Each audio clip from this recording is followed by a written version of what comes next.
Welcome to Public Safety Talk Radio, the podcast for all our heroes in public safety, including law enforcement professionals, firefighters, EMTs, corrections officers, healthcare workers, and more.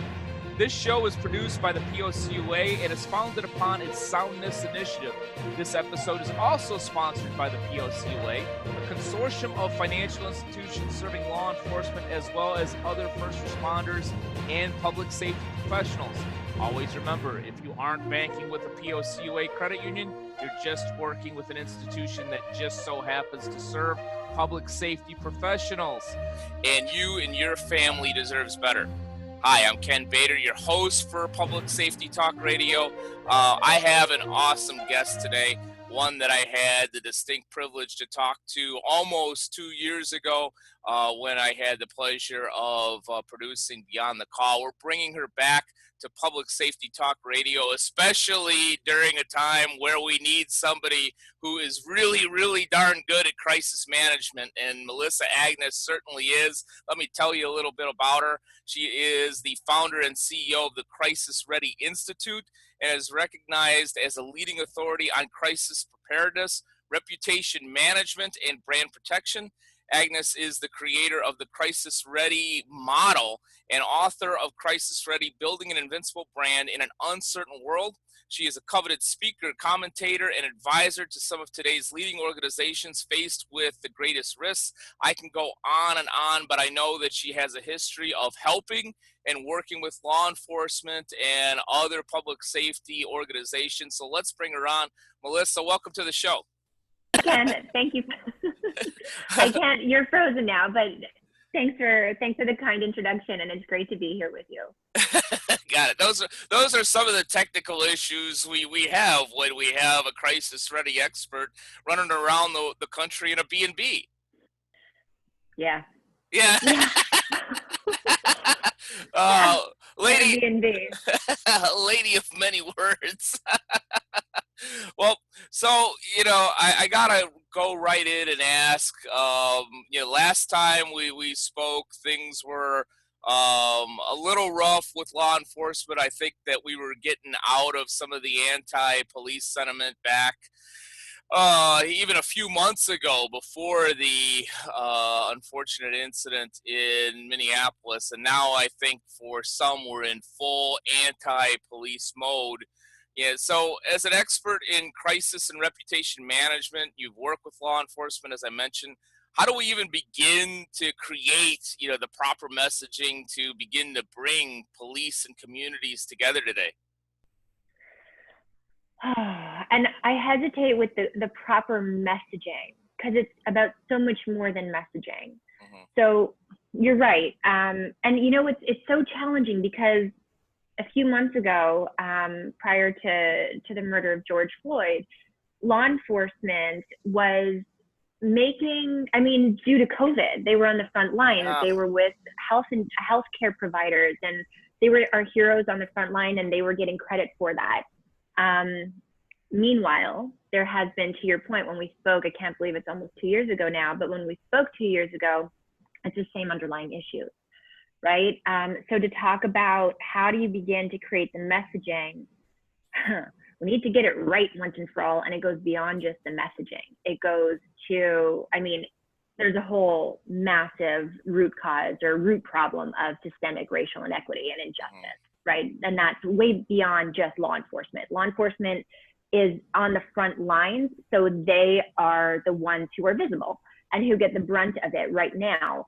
But it's the problem is beyond law enforcement. Law enforcement is a part of that, but it's so much deeper than just law enforcement. And that's a whole other that's a whole complementary subject. But so I'm trying to kind of wrap around, how do you begin to have the right messaging? We need to listen. We need to communicate effectively, obviously, but we also need to take the right action. So crisis management, successful crisis management requires taking effective action proactively, but taking the right course of action to fix mistakes, right? To fix issues and just the areas that need to be fixed. And then simultaneously, it's about communicating effectively. So it requires both of these things. It's actually kind of interesting because I, too, in my work with law enforcement, actually thought, all right, one of the few good things that can come out of this coronavirus pandemic is it seemed like we had what I call the whole hero bubble, where every firefighter, EMT, police officer, nurse, healthcare worker, they were all kind of put into this bubble of hero. And it seemed like police officers were leveraging or riding this hero wave of, hey, look at what all of these people are doing for us and with us during our toughest time of the pandemic.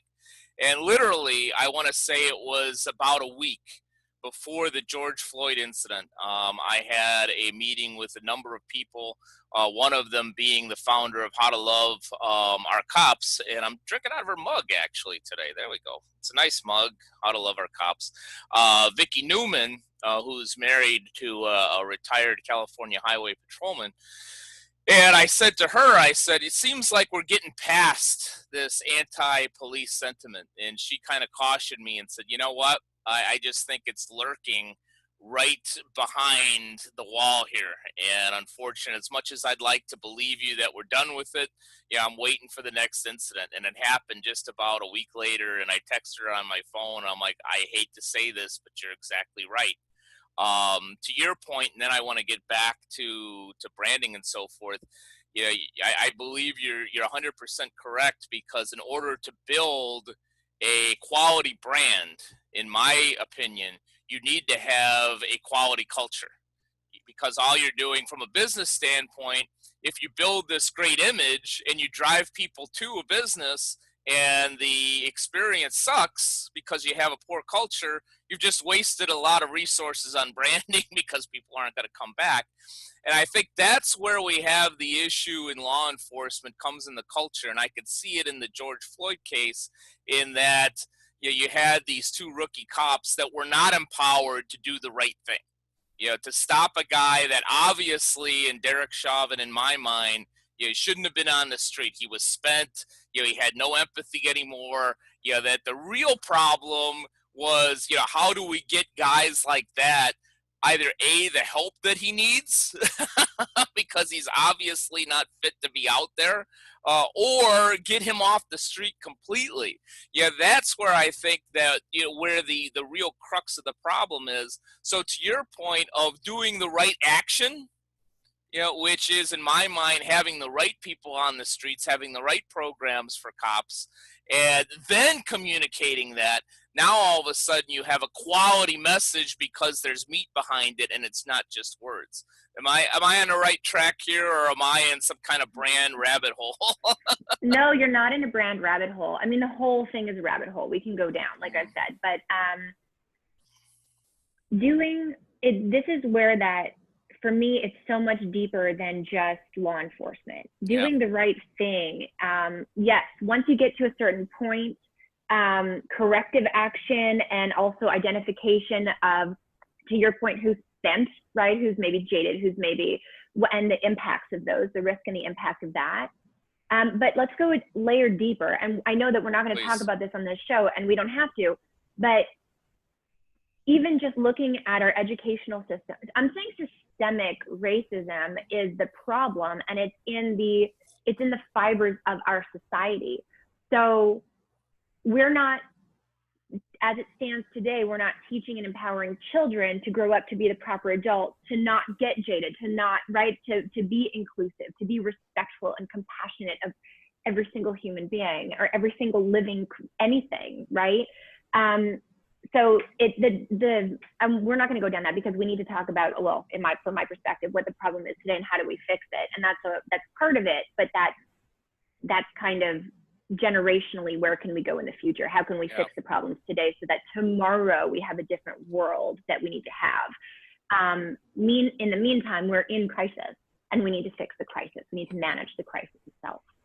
To your point, and I said this for many weeks after that unfortunate incident, which was, the good Lord could come down and snap his fingers and get rid of race problems throughout the world. And I think we would still have problems within law enforcement. Because you're right, race issues are everywhere. You can go to Walgreens and have employees there have a problem with race or be prejudiced or whatever. That's a much deeper problem. I completely agree with you. But it seems like law enforcement has kind of been put up on a pedestal of, okay, we have to target somebody, and it's easy to target police because they've been involved in so many of these things. So let's target them. So whether that's right or wrong, we could get into it in another episode. It's a necessity. Yeah, but yeah. So from your past work, is there any guidance that you could provide? Navigating some of these issues of high emotions today, because it seems like if you have an opinion and the other person has even a slightly different opinion, it's no longer let's just agree to disagree. It's a problem. So how do you deal with these high emotions in a time like this? Absolutely. Let's take it from the leadership position. Sure. And law enforcement is in the leadership position as a whole. A few things. One, I want to say is before you can get to the how do we fix, how do we communicate, how do we listen, you need to dive to the bottom of the whys. Why are people feeling like this? Why is nobody listening? Why? So ask why to get to the root cause of the emotion and of the events that have led to the emotion, that led up to the emotions. Get to the bottom of all of the whys, and then once you understand truly the root cause, you can start asking how. How do we correct this? How do we proactively get ahead of this? How do we bridge divides and bring law enforcement agencies and communities together? So get to the why. In addition to that, I'm going to say that when it comes to highly emotional situations and controversial situations, but controversy segregates because it's emotional, right? It's kind of deep-seated with our values. Emotion and values kind of merge there and create something very, very divisive, very segregating. So in order to communicate, to respond to highly emotional circumstances, there's some fundamentals. There's crisis ready formula that I use that is a 3-step process, and making sure that every single one of your communications and your actions speak to this, showcase this, are empowered by this, and empower others through this. And that is first to validate emotion. Because even if you just think, let's take law enforcement out of it, and let's just look at you, Ken, are in an argument with somebody you care about, right? That never happens. On something. You're arguing, or you're in a dispute, and emotion, of course not, because you're not human. You're robotic, right? You're surrounded by robots. I've only been married twice. I never get into any arguments at all. I'm always at an even keel. But yeah, continue. So when you're in that circumstance, if both parties or if neither party feels heard or validated, you're never going to get to any point of resolution. Both human beings, right? It's human nature. We need to feel as though we are heard. If we don't feel heard, we are going to keep screaming until we feel heard. Right now, the Black community, the communities of people of color, and the allies, all allies, don't feel heard because the problem keeps repeating itself. So right now we're at this escalated emotional boiling point where there's a whole lot of screaming and not listening. But that's because people feel unvalidated, and just all of the injustices that have accumulated, they're not heard. So validate emotion, understand it, the why, and then validate that emotion is the first step through actions and communications repeatedly. Now a word from our sponsor, the Police Officers Credit Union Association. The POCUA can suggest a credit union that serves public safety professionals in practically every state in the country. One state we definitely have covered is California. The Police Credit Union serves all law enforcement personnel and their civilian coworkers, including volunteers within California employed by any municipal, county, state, or federal agency or special district. They also serve firefighters, EMTs, and court employees in 9 counties within the state. The Police Credit Union has proudly been serving first responders since 1953. For more information about the Police Credit Union, go to thepolicecu.org or call 800-222-1391. To find an institution to serve you in any of the other 49 states, go to policecreditunions.com.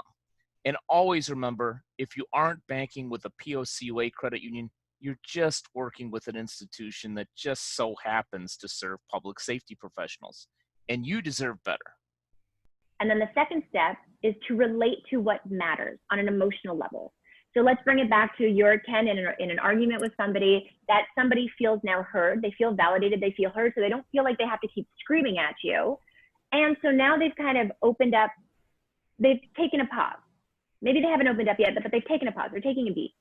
And now you come and you say, listen, the thing that matters to you absolutely matters to me.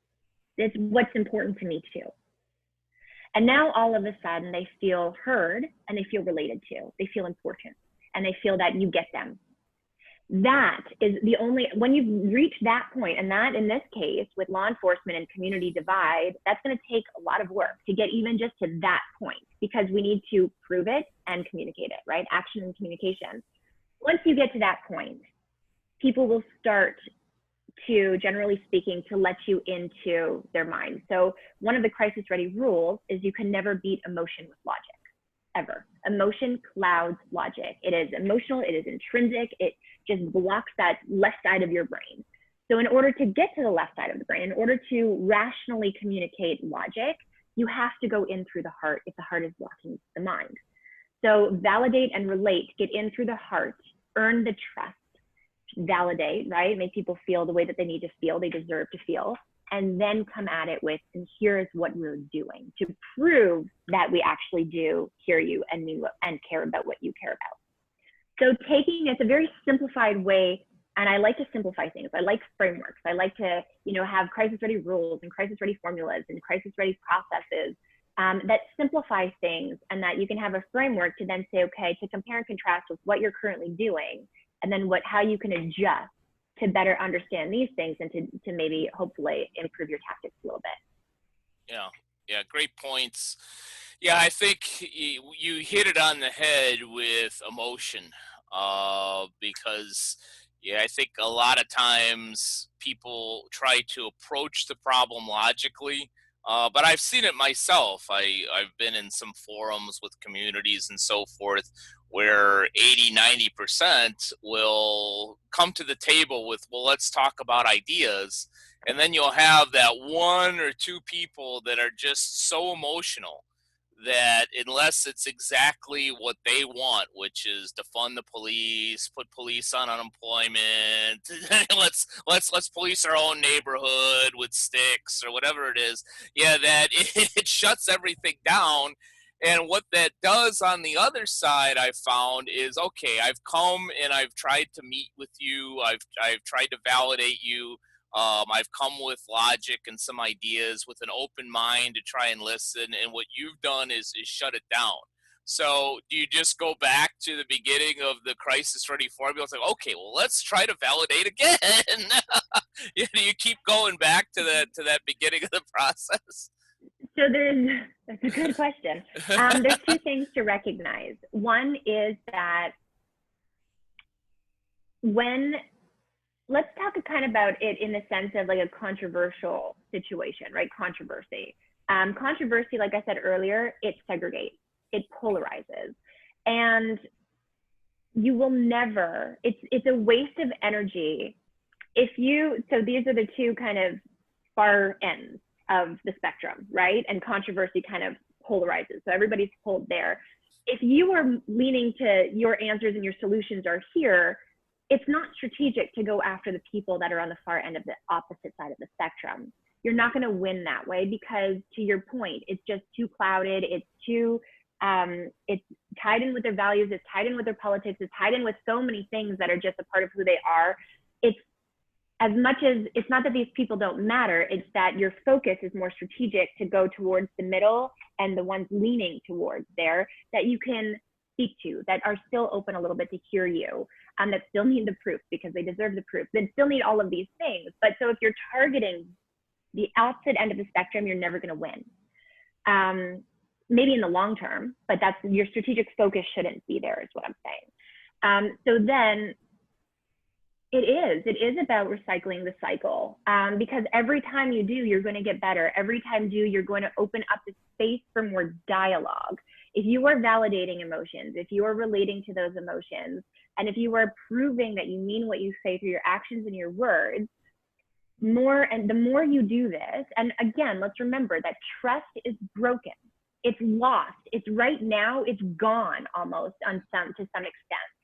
So that takes time. There's no quick fix here. This was centuries in the making. We're not going to fix it in a month or in a year.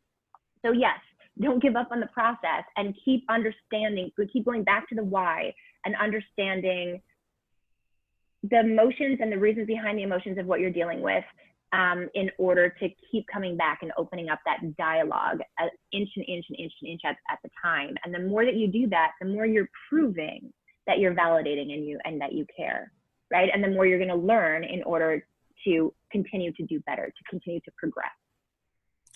Okay.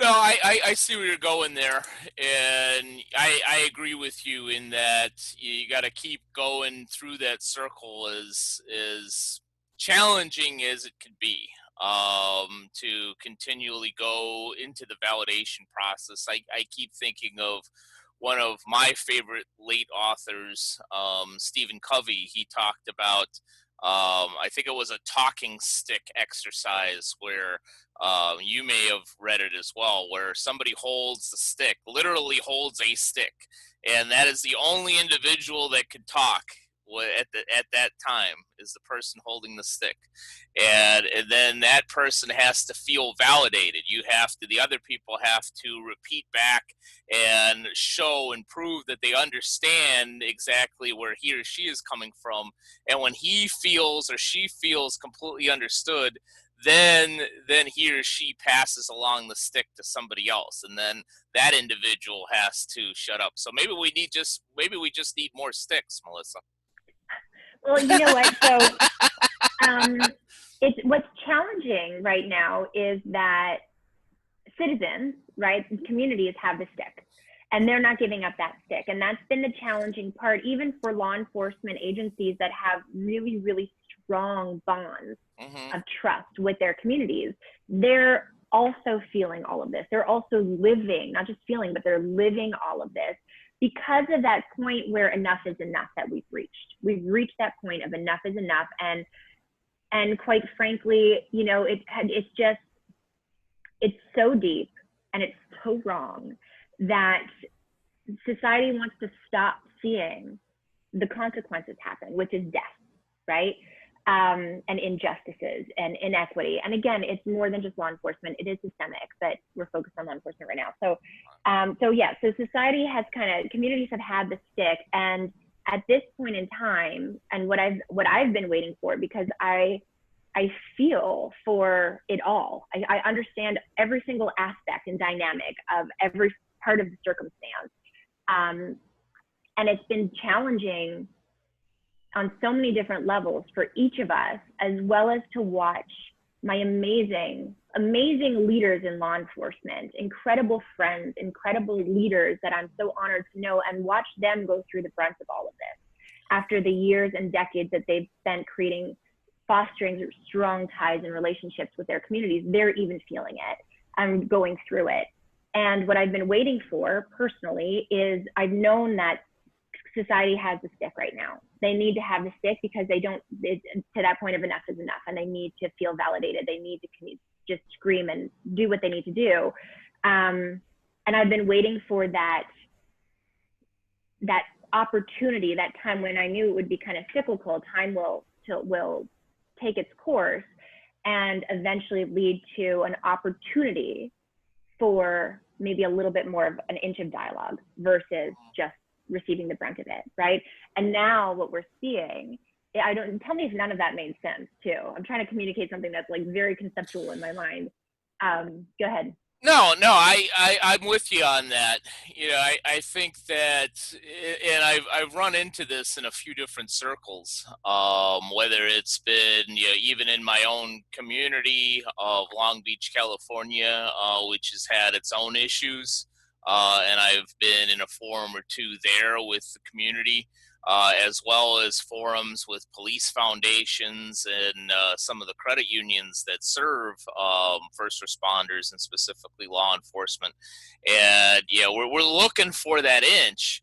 And I think that on the community end, it's hard to get that inch because you get, as I mentioned, you get people that are willing to come to the table, but not willing to have any police officers, including the chief or anybody else in that forum. And my argument is always, if you truly want unity and you want to build something from scratch, and I'm all for that. I say all the time, I'm pro police, I am pro change, and I'm pro peace. I'm all three of those things, and they're not mutually exclusive. You can be all No, they're three. not. And so I say, and I'm all for, as an entrepreneur, let's tear it down and build it back up from scratch with the help of all, like you mentioned, with the help of all of these great leaders. We can't have unity. We can't have a system, a new system that's going to work for everybody, black, white, Jews, Muslims, all of that. We're not going to have that type of system if we leave out a group, and that group is police officers. We need to bring those people to the table in order to build that unity and create something together. And then on the other end, from more of a PR standpoint, is I have a lot of law enforcement organizations that I work with that will say, well, I'm going to wait for that inch, to use your analogy. I'm gonna wait for that 1 minute, so that I could speak. And my thought is that's very, very dangerous, because I've been in a situation, a bad PR situation in the late 90s. I'm a little older than you. In the late 90s, where I was working for a financial institution that supposedly wronged another financial institution, and that other organization, from a PR standpoint, just attacked us. Attacked us in print, attacked us in forums, attacked us completely. And our choice was to, well, let's just sit and be quiet, and this eventually will blow over. And it got worse and worse and worse and worse and worse, to the point where we had to hire a PR professional. And the first thing he said is, when you stay quiet and somebody else is talking from the mountain, just blah, blah, blah, blah, blah, blah, blah, with a megaphone, eventually even the people in the middle that you referred to are going to begin thinking, well, because they're so quiet over there, these people with the megaphone must be right, because they're just cowering and trying to wait for that to end. So these people with the megaphone must be speaking 100% right at how bad this organization is. So, I'll finally shut up, and I want to hear your take on this. It's been my encouragement to not be quiet, but to come out positively, to talk about, what, we agree there needs to be change. We may not know exactly what that is, but we support our law enforcement, and we support the need for change to have something better. I think that is the proper message right now. Your thoughts, Melissa? So I want to be very clear that in saying what I said, I in no way was insinuating or saying that law enforcement needs to be quiet. If you don't, you need to be a part of the discussion. Right. What I was saying was people need to vent. People, and there is that emotional thing, right? So their ears and their minds are closed to it. It's their emotions that are speaking. There is a lot to do in that time frame before that inch of, and when that inch comes to, what I was going to continue with was, it's not about taking that inch to now scream or now to talk. Sure. It's about taking that inch to find a space, to create a space for dialogue. It's not about screaming back. It's Right. about dialogue, right? Waiting for the opportunity, for the time when people are ready for the dialogue. But when you're waiting, you're not being reactive. You're not being stagnant. You're not, like I said, it's action and communication. So you need to do both simultaneously. And there are strategic ways to listen, to be a part of the dialogue, to understand that people need to vent right now, or that society, communities need to vent right now, and they need to be heard. But that goes back to that validation. And so how can you, and there's a difference between being reactive and being strategically reactive, right? So strategically proactive means that you are, to me, it means that you're being proactive strategically when it's time, and you're being strategically reactive when it's time.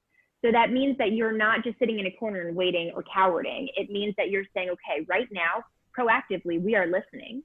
We are hearing. We're not just listening, but we are actively hearing, which means that we're going back down to the why. So if society, if our community is screaming this, what is it that they're screaming? What is it that they're saying? What's the why? And how can we address that? Maybe it's not with a megaphone, but maybe it's by having, and probably by having, a space on our website where we are actively listening to every single concern. We are understanding the reason, the emotional reason, and the actions that have led to the reason of those concerns. And we are proactively addressing them, maybe without a microphone, but on our website where it's visible, and we're using social media to continue to strategically respond and highlight those responses. Does that make sense? Yeah, it does. It does make sense, and we're definitely on the same page here. Is finding being on the megaphone on the law enforcement side is not going to help right now. But I think that some of the things that I saw when the George Floyd murder had just happened, unfortunately, is police marching with some of the protesters. I thought that was awesome.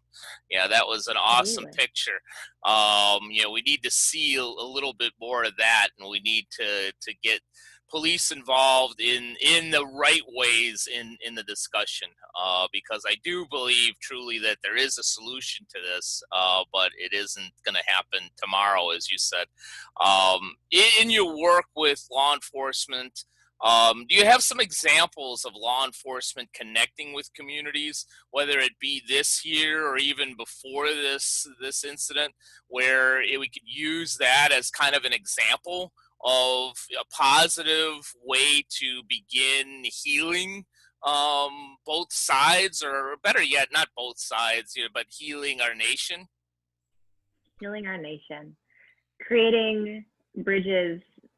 Right now, this nation is so divided, and that is just fuel.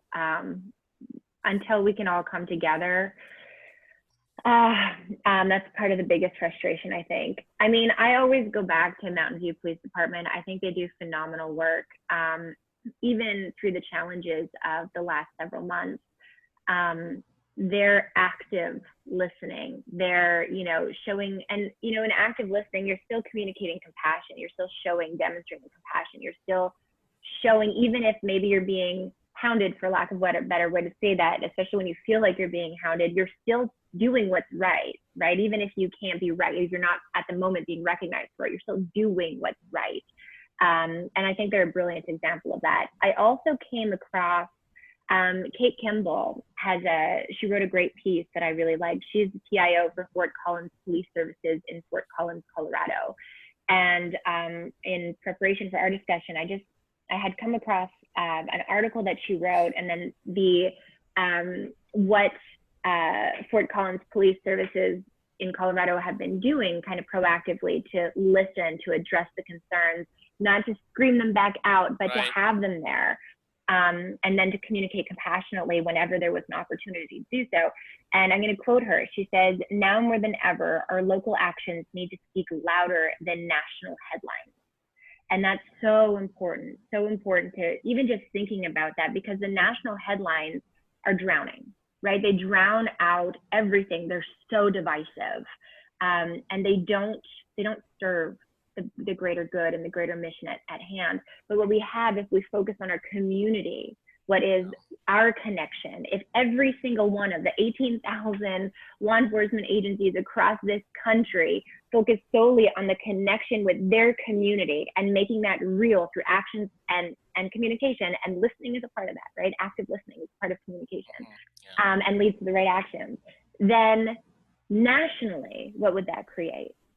So I think that that's easier said than done, because the national divisiveness and media headlines and sensationalization and selective showcasing of whatever story best suits your agenda or their agenda is very, very drowning and very overpowering and very overwhelming. But if we can just take it back and focus on our community and what's in your power, it's who you serve and what you do within your agency and how you work with your community, with your city officials in collaboration. It's three, parties here with a lot of parties within. But taking that approach, I had read that line by her and I thought it was so well said, and so important. Yeah, that's great advice. Yeah, that is probably the number one tip that we could take out of this discussion. I agree with it 100%, and I even see it here in my own community. I didn't grow up here in Long Beach, California, but I grew up in Chicago, and in Chicago we never have any police issues or political problems or anything like that. No, that's it. All runs smooth going back to the days of Capone. But here in Long Beach, one of the forums that I was in, they talked about the diversity of our city, and we have a very, very diverse city. I would challenge you, not even all of Los Angeles County, just to look at Long Beach at 500,000 population. Yeah, I would challenge you to find a race, a creed, any type of background that isn't represented here in the city of Long Beach. And in this forum, they talked about the police force, and we have a fairly large percentage of African American communities here in Long Beach, but the percentage of African American law enforcement professionals in the Long Beach PD is very, very small. And right in that forum, I said, well, that's a problem.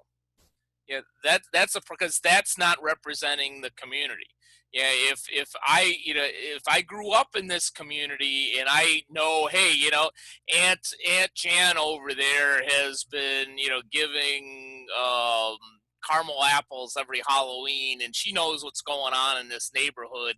I can go to Aunt Jan and say, hey, let's have a block party or something. That may seem very simplistic, but some of those simplistic things that I've heard from many police officers, especially retired police officers, that were in the communities, that didn't just walk the beat. They were in the communities. They lived in the communities. They grew up in the communities that they were serving, and they knew everybody there, where problems could be taken care of like that. I often say, going back to the George Floyd example, and there's so many layers to that, and all of them, or most of them, if not all, are wrong in that Minneapolis situation. If an officer had just done something differently, possibly, it's George, dude, come on, man. Or if it was even, all right, you wrote a bad check, go home, and we'll worry about this tomorrow. It's not a major crime. If somebody had done something differently, had done something more on a human level, rather than said, all right, you're a criminal, let's treat you like one from the very beginning, maybe that would have been something different. But to my point, because I kind of got on a ramble here, I truly do believe that it starts at the communities, having those connections. And I've seen a little bit of that on the news in certain places in America where people truly do understand the issues that we have with race, the change that needs to happen, but also say, you know what, but our law enforcement get it. They're part of the change in our community and not part of the problem. And I think that's where the solution at least begins. So I think you're spot on that. Well, those were Kate's words. that I quoted. But you read Kate's words and you agreed with them, and you expounded on them because you're an expert, and so they're also your ideas. So I appreciate it. Well, and you know what I love about it is that it comes from, I try to take things from within the law enforcement community. Yeah. That are good examples to be shown. And one of the things that I love about the law enforcement community that I always have is how collaborative they are. I mean, every exceptional leader that I know, which is quite a few within this community and within this profession, the second that somebody raises their hand and says, hey, how did you guys do that? Or what was your strategy or take there? Or do you have a process that you've kind of formalized and could we take a look at it? They will raise their hands back up and say, and open their arms and open the door and just say, how can we teach this to you? How can we share this with you? How can we empower you? And so that's why I really love to go back to within the profession, within the community, and highlight the great work that they're doing, because as an inspiration to the other law enforcement professionals out there who may feel lost or just overwhelmed, which is completely understandable right now. It's overwhelming. I think everybody in this country is overwhelmed and tired. So I kind of, maybe just to say that in general, what I've loved, what I've seen firsthand is how willing the profession is to serve the community by serving each other. Yeah. Great statement. It is. I continue to say, and I think that this is the case with every good police officer, and most of them are, is that any type of change that's going to keep the community safe, but also allow police officers to finish their shift and safely go home to their families more often is always a positive thing. Melissa, I literally can talk to you for another hour, but we both have other stuff to do. Just a bit.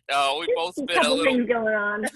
We've both been a little busy these days, but I couldn't wait to get you on this show and have another great conversation. Really appreciate your insight. And as we close up, for those folks in our audience that could really use your expertise, where can they find you out there? Absolutely. So the Crisis Ready Institute, so crisisreadyinstitute.com, or just even crisisready.com. We are a public benefit corporation that is here to serve and to help organizations, including law enforcement agencies, really embed and hone that crisis ready culture. Which means a whole bunch of things that you can find on the website, but we actually have programs right now tailored specifically to law enforcement and all of their collaborative parties that they need within their communities to support the necessary change in order to start bridging these divides, and to give them the strategic support, the guidance, and again, that support, right? So you don't feel so overwhelmed and so all alone. There's experts who are dedicated to serving law enforcement in order to serve the greater good. And we have specific programs. So if anybody's interested in learning more about that, crisisreadyinstitute.com, you'll find me there. You can connect with me on social, wherever, whenever. I'm responsive to all, and I'd love to continue the conversation. And thank you, Ken, for opening up this dialogue and for inviting me to be a part of this space. My pleasure. I hope we get a chance to have this. I know we'll have this chance to have another dialogue at some point, but I hope we get a chance to have another dialogue soon. Hopefully, when we've got some things going and rolling in the right direction, and we can talk about that as well. But great insight, great expertise. I can attest to Melissa is very responsive on social media, because I always communicate with her on LinkedIn, and she's very responsive. But thank you again, Melissa, and thank you to all of you that have either watched or listened to this episode of Public Safety Talk Radio, and we will be with you again in about a week with another awesome guest. Take care. Public Safety Talk Radio is produced by the POCUA. The POCUA is a consortium of financial institutions serving law enforcement as well as other first responders and public safety professionals. To learn more about our association and to find one of our credit unions or service providers near you, go to www.policecreditunions.com. And always remember, if you aren't working with one of our POCUA credit unions, you're just banking with an institution that just so happens to serve first responders. As a public safety professional, you and your family deserve better. Find a POCUA credit union today.